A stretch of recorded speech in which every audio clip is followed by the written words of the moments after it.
নমস্কার, আমি সঞ্জু দে, আমি একজন ডান্সার। একটা আর্টিস্টের লাইফে কখন যে ভালো সময় আসে, কখন যে খারাপ সময় আসে, সেটা বোঝা বড্ড দায়। একটা আর্টিস্ট হতে গেলে জানি না কতটা ভালো সময়ের সম্মুখীন হতে হয়, তার থেকে সবথেকে বেশি সম্মুখীন হতে হয় খারাপ সময়। প্রতিটা সময় মাথার মধ্যে মেন্টাল অনেক প্রেশার, অনেক কিছু, ফিজিক্যাল প্রেশার, কাজ, বাড়ির প্রেশার, সব রকম কিছু নিয়েই চলতে হয়।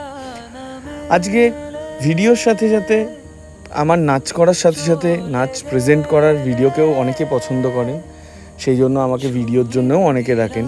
আজকে সেরকম চলে গেছিলাম ব্যান্ডেলে, সেখানে একটি ভিডিওগ্রাফির কাজ ছিল, তো সেটা করে বাড়ি আসি এবং বিভিন্ন রকমের চিন্তা তখনও কিন্তু আজীবন থেকে যায়।